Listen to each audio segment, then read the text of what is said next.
Bon, salut à tous. Cette semaine on va faire un peu d'entretien dans le bâtiment parce qu'il y en avait vraiment besoin avant l'hiver. Donc on va s'occuper de nettoyer tout ce qui est rideau du bâtiment pour avoir le maximum de lumière à l'intérieur du bâtiment.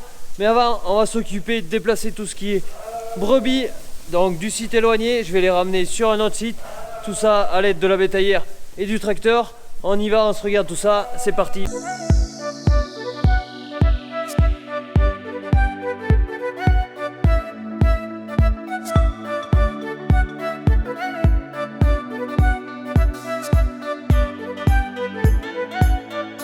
Bon allez, aujourd'hui temps vraiment pourri, vraiment d'automne. Donc température 1 à 2 degrés, tendance, d'un coup il pleut, d'un coup il jette des flocons. Donc j'ai passé ma journée à ramasser et planter des clôtures pour préparer le changement des brebis qui sont à 10 km pour les amener 5 km plus loin. Donc je vais aller récupérer ma tonne à eau vu les conditions, elles vont pas boire d'ici demain. Du coup je vous ai rien filmé, surtout ce qui est planter les clôtures parce que il faisait un temps vraiment abominable et vraiment froid, j'avais pas trop envie de vous filmer tout ça. Bref, ce soir je vais aller récupérer ma tonne à eau, donc le tracteur n'a pas servi depuis les semis. J'ai fait les niveaux et tout, je vais y tomber la masse devant et on est parti chercher ça.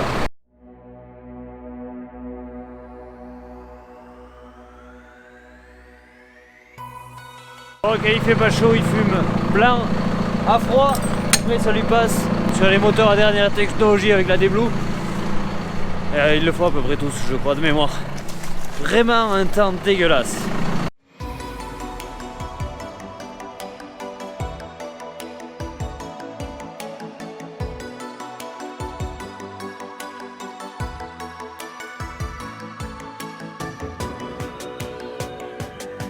Bon voilà, je viens d'atteler la tonne à eau comme vous avez pu le voir. Donc qui dit humidité dit que les brebis elles se regroupent bien souvent à l'abri, à l'ombre des arbres. Donc regardez un peu comment elles arrivent à mettre le terrain, donc elles piétinent et c'est vraiment pas bon. Bon là ça va, c'est du pâturage mais au milieu d'une prairie semée, elles font énormément de dégâts de par le piétinement. Donc là c'est à la terre. Bon il fait pas beaucoup de quantité d'eau chaque jour mais il en fait tous les jours. Et il n'y a jamais un rayon de soleil pour égoutter tout ça, donc ça devient vraiment cata. Et de plus, de par la reprise de la pluie, on a les rats et les taupes qui ont fait leur grand retour. C'est en train de remettre tout ça minable. Je pensais que ça s'était calmé et avec le retour de l'humidité, les tas sont revenus, donc va falloir essayer de s'en occuper un peu. Tout là-bas derrière qui se fauche, c'est en train de travailler, c'est en train de devenir tout noir, donc grosse problématique, les taupes et les rats ça rattaque. Allez, la tonne est attelée, je vais retourner à la ferme, donner à manger en bergerie, puis ça fera pour aujourd'hui je crois.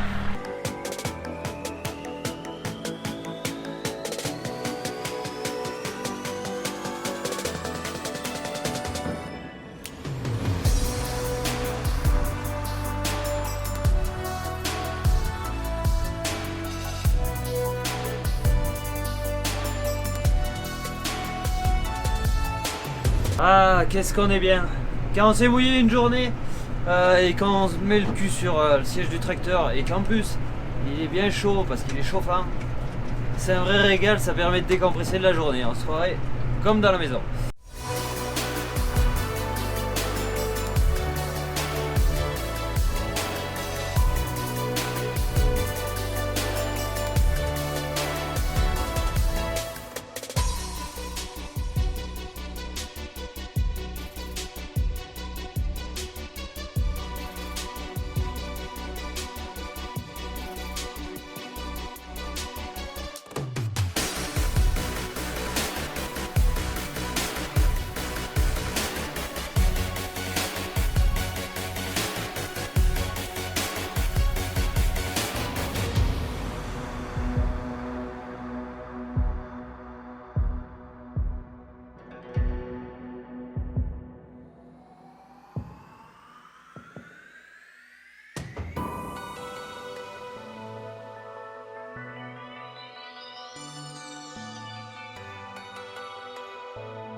Bon allez, lendemain, comme vous venez de voir sur des timelapses, je viens de finir tout ce qui est alimentation à l'intérieur de la bergerie, donc je vais pas sortir les brebis aujourd'hui. Parce que certes il pleut moins, il bourrine que, mais brouillard, il a replu pendant la nuit. Donc c'est vraiment très humide, les bêtes elles valoriseront même pas l'herbe. Donc je préfère laisser les mères des agneaux à l'intérieur. J'essaierai de les relâcher demain. Donc ce matin, bonne heure, je suis allé amener la tonne à eau là où on va déplacer les brebis. Donc tout est prêt, il manque plus qu'à atteler la bétaillère, aller chercher toutes ces brebis qui sont là-haut parce qu'elles n'ont pas dû passer une super nuit. Elles étaient dans une prairie nouvelle où il n'y avait pas trop d'abri. Et elles ont dû commencer de piétiner, donc herbe finie ou pas, je vais les enlever parce que si elles font du piétinement, ça va favoriser l'élevée de rumex. Par la suite et autres, on va les mettre dans une autre parcelle où il y aura de l'abri un peu plus bas en altitude. Elles seront mieux, sachant qu'ils annoncent 3 jours de beau derrière. Donc elles vont pouvoir se requinquer un peu, ce qui ne sera pas du luxe parce que dormir dehors par ces conditions avec une laine humide, c'est vraiment pas bon. Je suis parti chercher la bétaillère de la Cuma et bon, la pluie est de retour quoi, le brouillard ça lâche pas, donc j'ai pris ma chienne, même si c'est pas les meilleures conditions pour la mettre en cabine, mais j'ai vraiment besoin d'elle parce que sinon je suis incapable de charger les brebis là-haut. Donc bon, on nettoiera le tracteur, ça se nettoie, si j'arrive pas à charger mes brebis ça sera bien plus grave.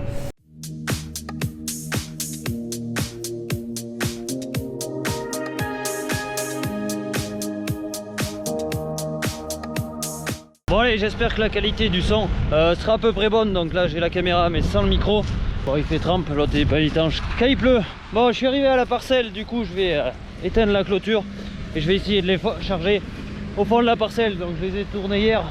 Bon, on voit qu'elles en ont mangé un petit peu. Je vois pas les brebis dans la parcelle, j'espère qu'elles sont toujours là.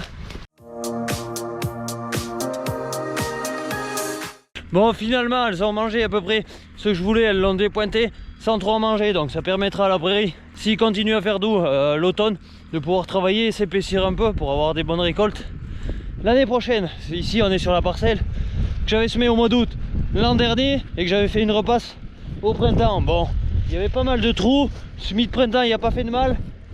La prairie s'est bien étoffée maintenant, donc on aura vraiment le verdict de qu'est-ce que vaut la prairie au printemps prochain.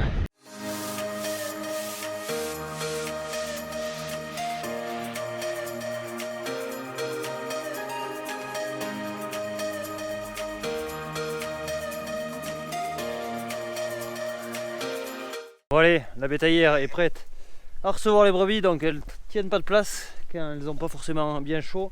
3 voyages à faire. Donc parc d'attente provisoire enfilé, si elles y vont assez doucement ça devrait plutôt bien se passer et ne pas casser.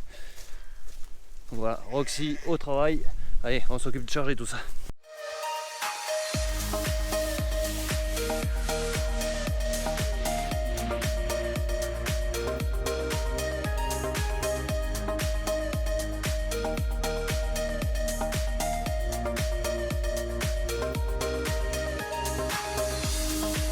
Bon allez, premier voyage de fait, donc au chargement ça c'est bien moyen passé, tout simplement Roxy a poussé toutes les brebis d'un coup, le filet bas, moi je vous le passe pas en vidéo, c'est pas très intéressant, du coup ça se fait après bien chargé. Donc voilà, j'ai fait le premier voyage assez compliqué, du monde sur les routes, très peu de monde, je sais pas s'ils sont tous sur les nerfs, mais grosso modo bientôt on n'aura plus le droit de travailler, j'ai l'impression.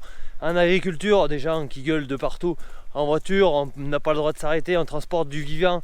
Donc un minimum de compréhension serait le bienvenu. Voilà, passez ce petit coup de gueule. Moi il me reste 2 autres voyages à faire. Je me dépêche, l'heure tourne et la nuit tombe vite à cette époque.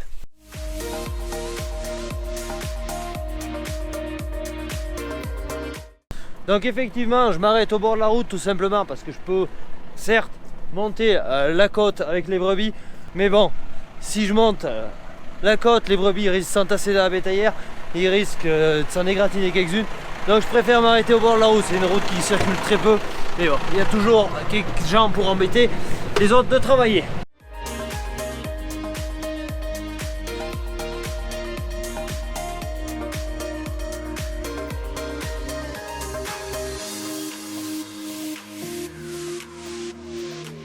Bon allez, deuxième voyage, je suis arrivé, donc je vais décharger tout ça. Chargement très compliqué. Donc l'emplacement que j'ai choisi cette année pour charger ne va pas du tout. Même si les brebis arrivent d'en haut, elles voient la bétaillère en contrebas et ça les chagrine plus que ce que ça aide. Je pensais que ça se passe bien. Bon, ça me fera une leçon pour une prochaine fois. Regardez l'état du deuxième voyage, bétaillère catastrophique. Et l'intérieur, j'ose même pas imaginer.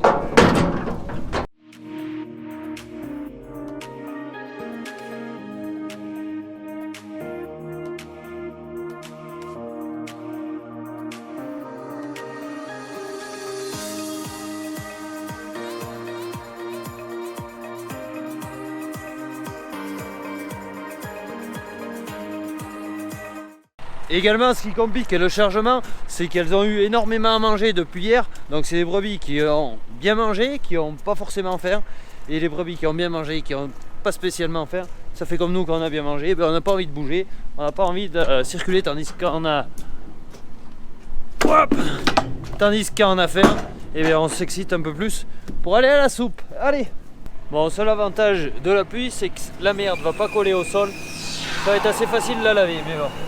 J'aurais préféré faire ça avec du soleil, tapis pour le froid, mais avec du soleil. On est parti.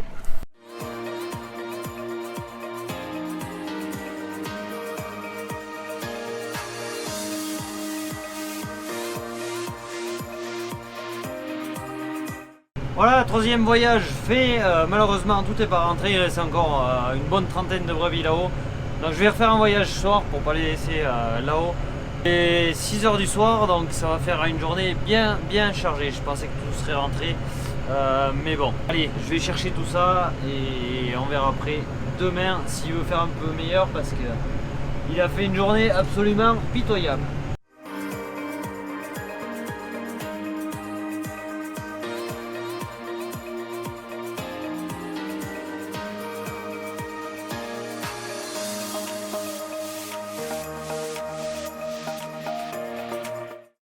Bon allez, on est le lendemain, du coup je n'ai pas pu vous filmer le chargement des brebis bien comme il faut, tout simplement parce que l'endroit où j'ai pris pour charger n'allait vraiment pas, donc j'ai galéré tout le temps. Donc j'ai fini très tard comme vous avez vu sur les derniers rushs, j'ai ramassé ma clôture et tout, les bêtes sont là-bas.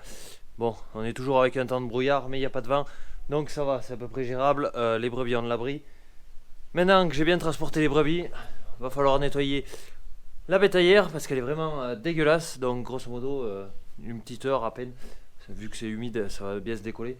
Pour laver tout ça, je vais m'y coller maintenant, allez on se regarde ça.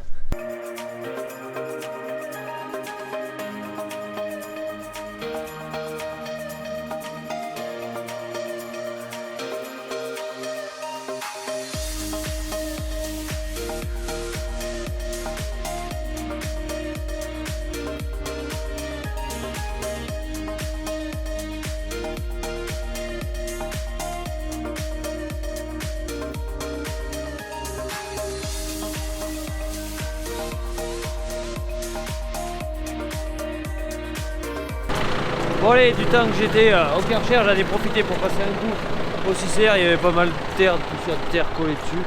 Ça le mettra propre.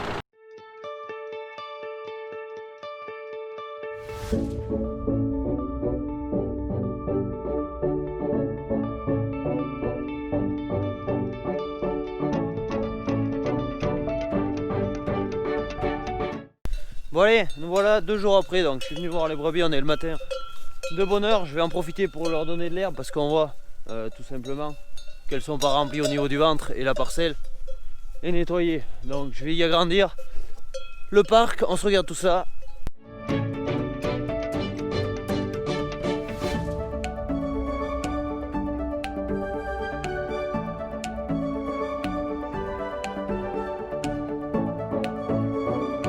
Bon allez, la clôture est plantée, les brebis ont mangé. Donc pour ce troupeau de brebis, c'est tout bon. Donc voilà, ici il n'y a rien de clôturé en dur à l'extérieur, comme sur beaucoup de sites éloignés d'ailleurs, ce qui est une grosse problématique. Du coup je plante mon filet tout le tour, bon ça nécessite un petit peu de temps, mais au rotofil aussi ça permet de nettoyer les bords de parcelles et d'avoir des parcelles bien propres sans avoir que l'avancement de la végétation progresse, même si des fois un coup d'épareuse est souhaitable. Mais bon, on aura le temps d'en reparler peut-être pendant l'hiver de tout ça. Allez, maintenant je vais m'occuper des brebis qui sont à l'intérieur.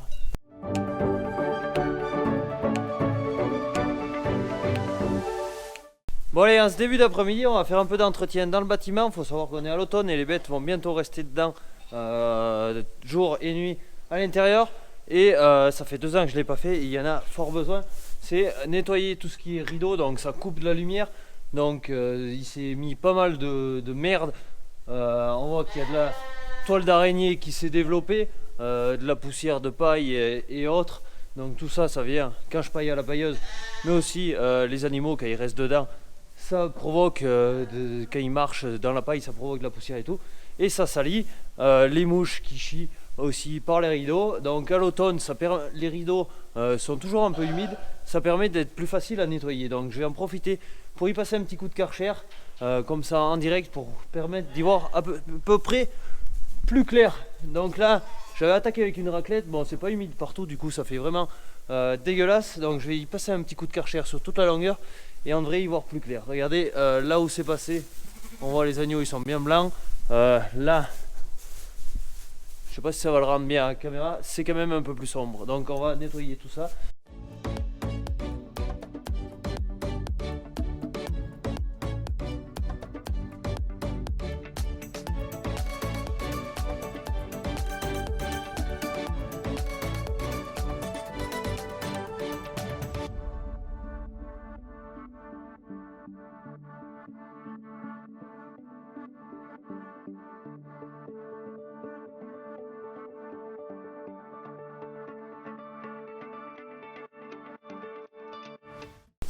Bon voilà, le premier côté est fait.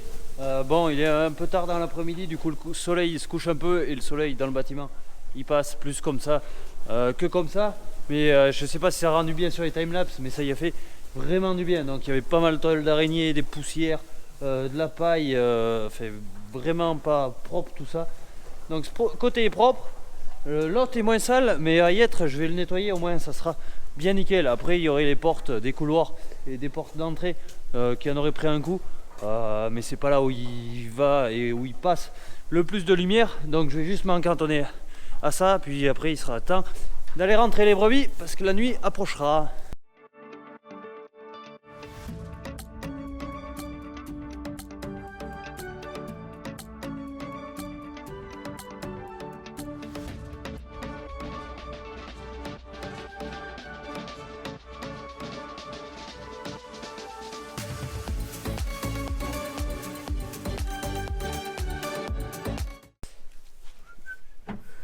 Allez, aujourd'hui toujours dans l'entretien du bâtiment, donc j'ai les taquets qui me permettent de tenir une porte bien fermée à la base, que ça c'est tout pourri, tout oxydé. Donc je vais y mettre, hop, je vais y mettre un nouveau verrou, je vais souder tout ça par dessus afin que ça tienne bien et permettre qu'elle ne me défonce pas les portes tout simplement quand les brebis sortent. Et il faudra aussi refaire les fonds de porte. Bon, peut-être j'y ferai quelque chose en provisoire, mais de toute façon les portes sont vouées à être faites sous peu. Bon, elles ont duré quand même plus de 20 ans. Allez, on se regarde tout ça.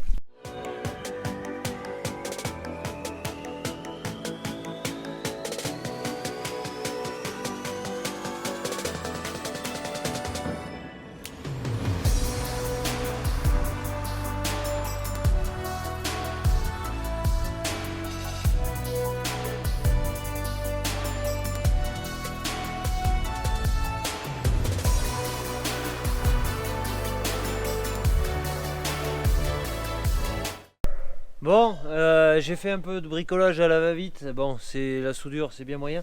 Bon, ça c'était à peu près bien soudé. Donc le taquet permet qu'aujourd'hui la porte, elle bouge plus. Ensuite, j'avais ce fond de porte qui est mis à part du profilé à ailette, donc qui est bouffé, qui est mort. Donc j'ai mis un bout de calque que j'ai soudé. Ça permet que ça se tienne propre. Je mettrai peut-être un bout de silicone en haut pour pas que l'eau s'infiltre. On verra bien, ça dépendra. Bon, il y aurait le fond de celle-là à le refaire, ce qui la fragilise vu que maintenant le cadre c'est juste un U. Mais bon, je sais pas trop ce qu'il faut pour le bricoler en ce moment, ni le temps. Donc je vais aller faire pareil à l'autre, y mettre un taquet, ça permettra déjà de les rigidifier en provisoire et on verra bien ce que ça fait. Allez.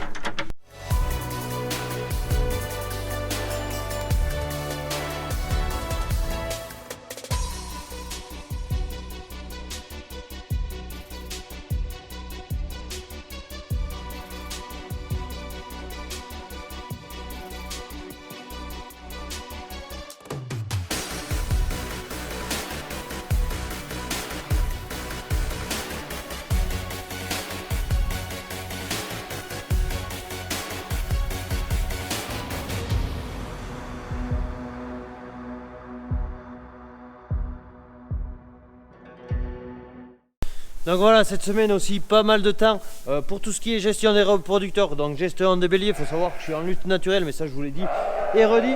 Donc on a des béliers, mais avec un système 3 agnelages en 2 ans, on peut pas se permettre, et avec renouvellement en interne des agnelles, on peut pas se permettre de garder des agnelles, des béliers plus de 2 ans sur l'exploitation, 2 ans en période de lutte, parce que sinon on aurait de la consanguinité. Donc voilà, je me suis occupé de vendre ce que j'appelle des deuxièmes mains, donc des bêtes qui sont encore jeunes mais qui sont que je ne vais pas garder pour les phénomènes de consanguinité et qui vont partir dans un autre élevage où ils pourront continuer leur vie. Mais également quand on en vend, il faut également en racheter.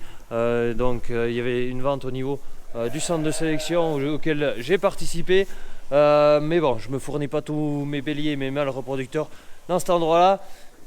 Grosso modo, il faut faire un turnover de 4-5 béliers chaque année, donc 4 béliers qui partent, 4 béliers qui rentrent, tout ça pour tourner le plus rapidement possible et pas avoir ce phénomène de consanguinité. Également là-bas derrière, agneaux que j'avais gardé de l'agnelage de printemps qui sont vendus en tant que reproducteurs. Donc voilà pour ce point.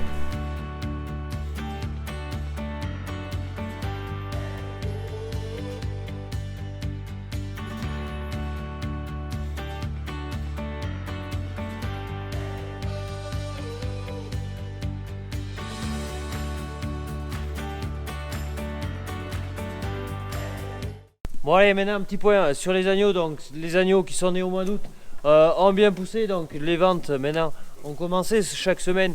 Il sort quelques lots d'agneaux qui partent direction l'IGP et l'Ovel. Donc on est sur des agneaux qui ont fait des très bonnes croissances. Il y a des agneaux à la Bzé où je retrouve des plus de 450 grammes de GMQ et 350. Donc c'est normal, c'est les premiers agneaux sortis, c'est les premiers agneaux où les mères avaient tout simplement le plus de lait, donc ça pousse vraiment. C'est des agneaux qui ont poussé très vite, qui ont aussi des très bonnes conformations, comme vous avez pu voir sur quelques rushs vidéo. Donc voilà, ça se passe pas mal. Il faut toujours croiser les doigts pour qu'on continue et arriver à vendre notre marchandise à un prix correct, parce que maintenant tout le boulot est fait. Il manque que de les vendre, c'est pas ce qui est normalement le plus compliqué. Donc on a quelques bons agneaux. Maintenant on va voir un peu ce que ça donne au fil des semaines.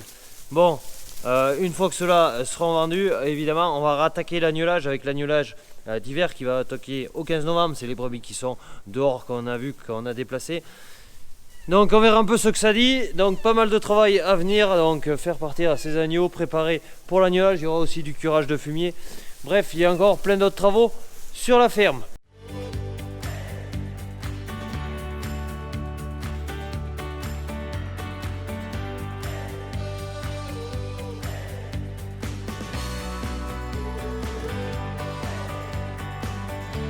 On va rester là pour cette semaine. Je voulais vous faire un tour de tout ce que j'avais semé, mais j'ai pas eu le temps d'aller vous filmer tout ça. Je suis allé y jeter un œil vite fait.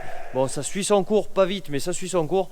Donc je vous ferai une vidéo des résultats un peu et des rendus de tous mes semis que j'ai fait, à savoir du printemps, du sous-couvert jusqu'à présent. Et également il faudra s'occuper de finir de semer les céréales, parcelle où j'ai déplacé les brebis, parcelle qui aujourd'hui est finie de manger et que je vais aller m'occuper de mettre le fumier et labourer tout ça pour que ce soit prêt à semer, pour faire ça tout début de semaine prochaine et que ça soit fini pour les semis de cette année et qu'on puisse passer enfin à autre chose. Donc voilà, on va rester là pour cette vidéo qui change un peu de l'habitude, un peu de bricolage, et ça fait partie aussi du métier. On n'est pas tous les jours sur le tracteur ou aux animaux, il y a souvent des bricoles à faire à gauche, à droite, des bricoles on voit pas le travail qui a été fait, mais on arrive à y passer des fois un certain temps, le temps de tout préparer, tout trouver, voilà. Et quand c'est pas les bâtiments, c'est des fois sur du matériel. Bref, le travail est toujours très complet sur la ferme. Donc allez, moi je vous laisse, je vous garde pas plus pour cette semaine. N'hésitez pas à liker, à commenter et bien sûr à vous abonner en activant la cloche des notifications. Moi je vous laisse, à la semaine prochaine, ciao, bye bye.